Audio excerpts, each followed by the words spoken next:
हे what's up guys, welcome back once again. So दोस्तों, आज की कहानी जो एक्सप्लेन करने जा रहे हैं उसका नाम है लॉस्ट। सो कहानी की शुरुआत होती है पैसिफिक ओशियन से, जहाँ पे हम एक शिपिंग कंटेनर को पानी में तैरते हुए देखते हैं। सीन शिफ्ट होकर पहुंचता है हमारी कहानी के असल किरदार पर, जो है जॉन, जिसकी उम्र लगभग 60 साल की है। वो इस बोट पर फिशिंग करने के लिए आया था, लेकिन उसकी आंख लग जाती है और तभी उसे कुछ पानी की आवाजें सुनाई देती है। तो वो अपने चारों ओर चेक करता है और उसे पता चलता है कि उसकी बोट में पानी भरता जा रहा है। तो जॉन फौरन डेक पर जाता है चेक करने के लिए ऐसा क्यों हो रहा है।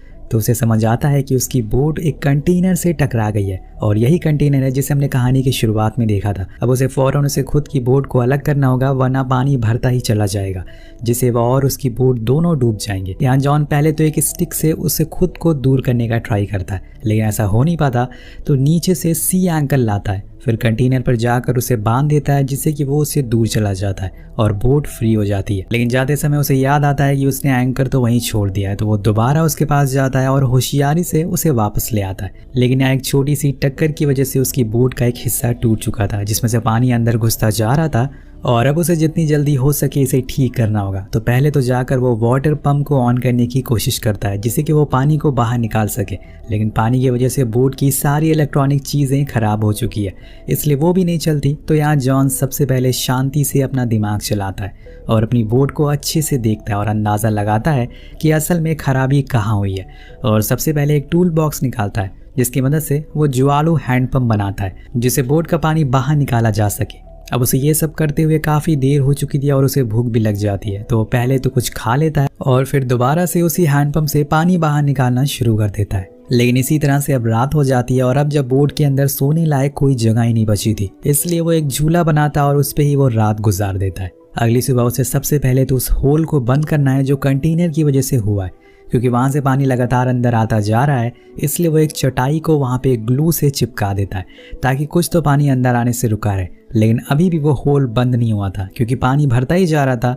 इसलिए वो फिर से हैंडपंप चलाता और अंदर के पानी को बाहर निकालता है और फिर दोबारा से होल को बंद करने में लग जाता है। कुछ देर बाद फाइनली वो पूरी तरह से उस होल को बंद करने में कामयाब हो जाता है। लेकिन क्या ये काम करेगा, यही चेक करने के लिए वो बोट को थोड़ा डीप ले जाता है और लकीली ये ज्वाल उसका काम कर रहा होता है। अब उसका अगला काम है किसी को मैसेज भेजना कि वो यहाँ पर फंसा हुआ है, लेकिन इसके लिए उसे रेडियो की मदद चाहिए, जो कि अब बंद पड़ा हुआ है। अब यहाँ वो एक बार फिर से दिमाग चलाता है, जिससे कि उसे एक आइडिया आता है। वो नीचे से बोट की बैटरी लेकर आता और फिर उसे खोलकर रेडियो से कनेक्ट कर देता है। उसके पास एक मैप भी था, जिसकी मदद से वो उसी लोकेशन के बारे में पता लगाता है जहाँ पे कनेक्टिविटी ज़्यादा आती है और फिर सभी को SOS मैसेज भेजने का ट्राई करता है। लेकिन अफसोस इस बार उसका चीज़ों को समझने लगता है। दरअसल दोस्तों, ये बुक उसी रेडियो के साथ मिली थी, जिसमें बताया गया था कि अगर आप मुसीबत में हो तो कैसे इसे इस्तेमाल करके मदद मांग सकते हैं। अब वो बुक को पढ़ ही रहा होता है, लेकिन तभी अचानक से ऊपर कुछ आवाज़ें आती, तो वो फौरन जाता और रेडियो पर बात करने की कोशिश करता है। लेकिन उसकी किस्मत खराब होती है, तभी उसका ट्रांजैक्टर खराब हो जाता है, जिससे उसका कनेक्शन टूट जाता है। तो वो उदास होकर नीचे आ जाता है और ढेर सारी शराब पीना शुरू कर देता है। यहाँ हम जॉन के चेहरे पे अब एक डर देखते हैं जो हर किसी को लग सकता है जब वो ऐसी जगह पर फंसा हो। उसे पता नहीं है कि वो बचेगा भी या फिर नहीं। इसके बाद वो जाकर खुद के लिए खाना बनाता है, तभी उसे कुछ बारिश की बूंदें उसके हाथ पे गिरती है। तो ऊपर जाकर देखता है तो हल्की फुल्की बूंदाबांदी हो रही थी, लेकिन वो उसे एंजॉय कर रहा था। दूसरी चीज़, वो उसके पानी को इकट्ठा कर लेता है। अब जॉन नीचे आकर अपने बनाए हुए खाने को खाता है और फिर रात को बुक पढ़ते पढ़ते सो जाता है। उसे ये बात अच्छे से पता थी कि उसे यहाँ कोई बचाने के लिए इतनी जल्दी तो नहीं आएगा, इसलिए कल सुबह उठकर उसे ही कुछ करना पड़ेगा, वरना वो ऐसे ही कई दिनों तक यहाँ पर फंसा रहेगा। अब अगली सुबह जब उसकी आँख खुलती है तो सबसे पहले डेक पर जाता है और चारों तरफ नज़र घुमाता है कि कहीं पे कोई शिप तो उसकी तरफ नहीं आ रहा है, पर ऐसा कुछ भी नहीं होता। इसके बाद वो अपनी एंटीना केबल को ठीक करने के लिए ऊपर जाता है और उसे ठीक करने के बाद नीचे आ जाता है। लेकिन उसी दौरान उसे दूर से आता हुआ एक तूफान दिखाई देता है, जो शाम तक उस तक पहुंच जाएगा, जिसके लिए पहले से ही उसे तैयार होना होगा। तो वो सबसे पहले जाकर बोट में रखी जितनी भी बाल्टियां या बॉटल होती हैं उन्हें भर देता है, ताकि बोट का वजन भारी हो जाए और वो पलटे ना। इसके बाद वो खुद की शेविंग करता है, जैसे कि वो उस तूफान से कह रहा हो कि आ जाओ, मैं तुम्हारे लिए तैयार बैठा हूँ। फिर वो हैंडपंप से बोट में जमे हुए पानी को बाहर निकालता है और आखिर में जाकर वो अपने रेन कोट को पहन लेता है और डेक पर जाकर बोट को संभालने लग जाता है। कुछ ही समय के बाद बोट से वो तूफान टकराना शुरू हो जाता है, जिसकी वजह से तेज तेज लहरें भी उठना शुरू हो जाती है। अब उसकी बोट कभी नीचे जाती है, कभी ऊपर आती है, लेकिन ये लहरें उसका हौसला तोड़ नहीं पा रही थी। वो अपनी पूरी जान लगा देता है, उसे संभालने की पूरी कोशिश करता है, लेकिन लहरें अब बड़ी होती जा रही थी और एक बारी तो वो समुद्र में गिरते गिरते बचता है। तब उसे आइडिया आता है कि क्यों ना वो एंकर की मदद से बोट को एक ही जगह पर खड़ा कर दे। तो वो फौरन नीचे से एंकर लाता है और पानी में डालने लगता है, लेकिन तभी गाइस सामने से एक विशाल लहर आकर उसकी बोट से टकराती है, जिससे कि वो और उसकी बोट दोनों पानी में डूब जाते हैं। पर जॉन एक होशियार किस्म का आदमी है, वो अपनी बोट की हैंडल को नहीं छोड़ता और उसकी मदद से उसे फिर से सीधा कर देता है और फिर से नीचे जाता है, बचे हुए कामों को पूरा करने लगता है। सबसे पहले तो वो फिर से पानी को बाहर निकालना शुरू करता है, क्योंकि बोट में पानी कमर तक भर चुका था, जिस वजह से वो भारी हो गई थी। लेकिन इसी चक्कर में उसे सर में चोट भी लग जाती है और अब वो पूरी तरह से फ्रस्ट्रेट भी होता जा रहा था और कुछ देर के लिए वो बेहोश भी हो जाता है। पर जब उसकी आंख खुलती है तो हम देखते हैं कि जॉन के सर पर एक बड़ा सा कट आ चुका है, जिससे कि खून भी निकल रहा है। लेकिन जब वो विंडो से बाहर देखता है तो अभी भी वो तूफान कम नहीं हुआ था, उसे कुछ ना कुछ तो करना ही होगा। तो वो डेक पर दोबारा जाता है ऐसे ही जख्मी हालत में और बोट पर लगे विंड साइडर को काट देता है, जिससे कि बोट आगे नहीं जाएगी और इसे उसे ये फायदा होगा कि वो ज्यादा दूर समुद्र में बहकर नहीं जाएगा। लेकिन इतना सब कुछ करने के बाद भी उसकी बोट का ऊपर का हिस्सा टूट चुका था और अंदर पानी लगातार भरता जा रहा था, यानी कि उसे अब ये बोट छोड़नी पड़ेगी, वरना वो हाइपोथर्मिया से ही मारा जाएगा अगर वो ज्यादा देर तक ऐसे भीगता रहा। तो इसलिए वो फौरन नीचे जाकर लाइव बोट को लेकर आता है, लेकिन वो उस लाइव बोट को अपनी बोट से बांध कर रखता है ताकि वो ज्यादा दूर बह कर ना जाए और ऐसे में से ढूंढ पाना आसान भी होगा। अब उस लाइव बोट में ही बैठ जाता है। नेक्स्ट सीन में जब उसकी आंख खुलती है तो उसकी बोट थोड़ी ही दूर पर थी, लेकिन अब पानी भरने की वजह से वो डूबती जा रही थी। खुद की बोट को ऐसी हालत में देखकर जॉन को बहुत ज़्यादा बुरा लगता है, लेकिन ये उसकी मजबूरी है। लेकिन वो एक आखिरी बार उसके अंदर जाना चाहता है, इसलिए वो खुद की तरफ उसे खींचता है और फिर उसके अंदर जाता है। वो बोट अब पहले जैसी नहीं रही है, उसमें कंधे तक पानी भर चुका है। तो वो अपनी ज़रूरतों का सामान लेता है, जैसे कि फूड कैन, पानी की बोतल, टूल बॉक्स और आखिर में उसकी मॉम की दी हुई हैट। लेकिन जाते जाते उसे खुद के ज़ख्म का ख्याल आता है, तो वो थोड़ा और अंदर जाता है और वहाँ पर उसे फर्स्ट एड बॉक्स मिलता है और फिर सारे सामानों को लेकर वो वापस अपनी बोट पर आ जाता है और आखिर में वो उसी रस्सी को काट देता है। और फिर क्या था दोस्तों, देखते ही देखते वो पूरी बोट डूबने लगती है और एक पल ऐसा आ जाता है जब वो उसकी आंखों के सामने से ओझल हो जाती है। यहाँ जॉन ये देखकर थोड़ा इमोशनल भी हो जाता है, क्योंकि उसकी बोट के साथ उसकी बहुत सी यादें जुड़ी थी। लेकिन अब उसके पास एक छोटा सा घर है जिसके साथ उसे यहीं आने वाले दिन को गुजारना होगा। पर आखिर कितने दिन वो यहाँ ऐसे ही रहेगा। अब वो पानी से ज़्यादा करीब है, क्या पता कोई शार्क आ जाए। अब वो अपने साथ लाए एक इंस्ट्रूमेंट को खोलता है जिससे कि उसे लोकेशन को चेक कर सके। वो उसे दूर दूर देख सकता है, जिसे वो मैप में निशान लगाता है और तब उसे पता चलता है कि वो पैसिफिक ओशियन के कितने अंदर आ चुका है। लेकिन मैप में उसे थोड़ी ही दूर पर एक शिपिंग लाइन शो होती है जहाँ से हर दिन बहुत सारे शिप गुजरते हैं। वो उस लाइन पर मार्क लगाता है और उसके जितने करीब हो सके जाने की कोशिश करता है। लेकिन उस रात एक बार फिर से तूफान दस्तक देता है और इस बारी तो उसके पास यही एक छोटी सी राफ्ट है।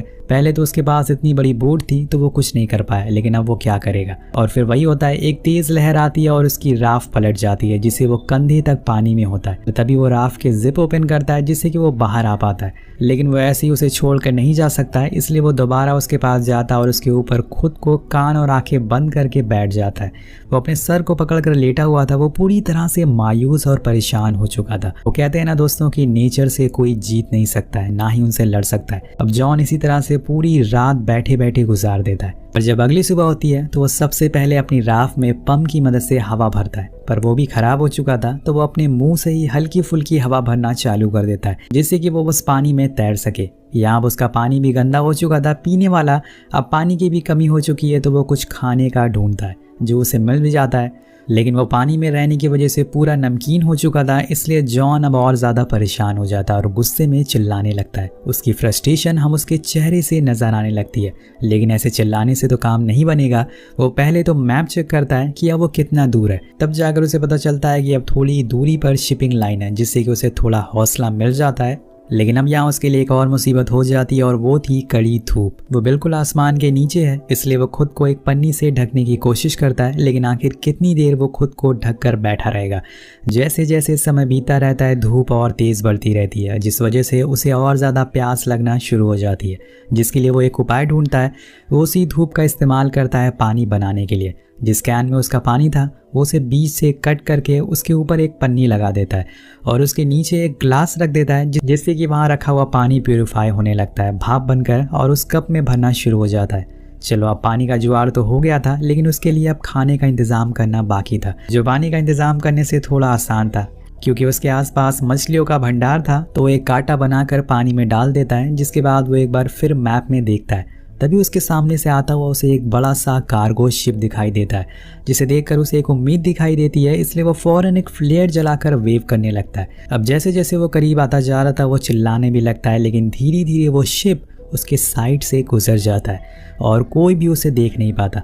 अगर वो बोट पे होता तो मे भी वो लोग उसे देख पाते, लेकिन वो एक छोटी सी राफ्ट पर है जिसके सामने इतना बड़ा शिप कुछ नहीं है। अब यहाँ उसकी उम्मीद इतनी पास आकर भी उसे दूर चली जाती है और वो फिर से मायूस हो जाता है और जॉन फिर से ऐसे ही बैठा रह जाता है और इसी दौरान वो नोटिस करता है कि उसकी ट्रैप में मछली फंस चुकी है।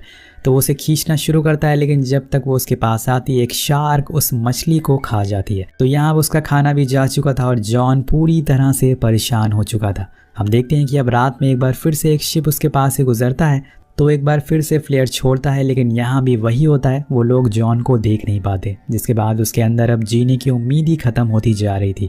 उसे तो यही लगने लगा था कि यहाँ तो बस बड़े बड़े शिप ही आएंगे जो कि उन्हें कभी देख ही नहीं पाएंगे और वो ऐसे ही यहाँ पर फंसा रह जाएगा। अब अगली सुबह जब वो सोकर उठता है तो देखता है कि जो पानी का जुगाड़ उसने लगाया था उसमें काम करना शुरू कर दिया है। तो वो फौरन पहले तो पानी पीता है और फिर से पानी में मछली के लिए जाल फेंकता है और इसके बाद वो उस लोकेशन डिवाइस से देखता है और उसे पता चलता है कि अब वो शिपिंग लाइन से काफ़ी आगे आ चुका है, यानी कि इस रास्ते पे अब कोई भी शिप नहीं आएगा। ये देखकर उसकी सारी उम्मीद टूट जाती है और यहाँ से वो अब जीने की उम्मीद छोड़ देता है। उसे पता चल चुका था कि अब वो तो शिपिंग लाइन से आगे आ चुका है, अगर कोई शिप उसके पास से गुजरती भी है तो वो उसे देख नहीं पाएंगे। इसलिए वो आखिर में एक पेपर में कुछ अपने दिल की बातें लिखता है। उसकी ज़िंदगी में जो जो भी गलतियां करी हैं उसने उन सभी के लिए वो माफ़ी मांगता है। और आखिरी लाइन में वो अपने परिवार के लिए कुछ बातें लिखता है। देन वो उस लेटर को एक जार में बंद करके पानी में फेंक देता है, जिसके बाद वो अपनी बोट पर लेट जाता है इसी उम्मीद में कि कब आखिर उसकी मौत आएगी और वो मर जाएगा। और इसी इंतज़ार में रात हो जाती है, लेकिन उसकी किस्मत में शायद कुछ और ही लिखा हुआ था। उसे दूर एक उम्मीद की किरण दिखाई देती है जो शायद किसी शिप की थी, लेकिन जॉन के पास कोई फ्लेयर नहीं बची है जिससे वो उन्हें साइन दे सके। तो अपने पास जितने भी पेपर थे उन्हें जला देता है और उसे साइन देने की कोशिश करता है, लेकिन वो आग इतनी ज़्यादा बढ़ जाती है कि उसे संभालना मुश्किल हो जाता है और देखते ही देखते पूरी राफ्ट में आग पकड़ लेती है। अब उसके पास कोई ऑप्शन नहीं बचता पानी में कूदने के अलावा, वो सीधा पानी में कूद जाता है। अब उसे शार्क का भी खतरा बढ़ चुका है। थोड़ी देर पानी में रहने के बाद वो फैसला करता है कि उसकी किस्मत में ऐसे ही मरना लिखा है, इसलिए वो आँख बंद कर कर पानी के अंदर जाने लगता है। लेकिन आज शायद वो दिन नहीं है जब जॉन को मरना हो। शायद ऊपर वाले की किताब में उसकी मौत की तारीख कुछ और लिखी है, क्योंकि उसकी आंखें खोलते ही ऊपर उसे एक बोर्ड दिखाई देती है जो पानी के नीचे लाइट मार रही थी, जिसे देखते ही वो ऊपर जाने लगता है और खुद की जान बचा लेता है। लोग उसकी जल्दी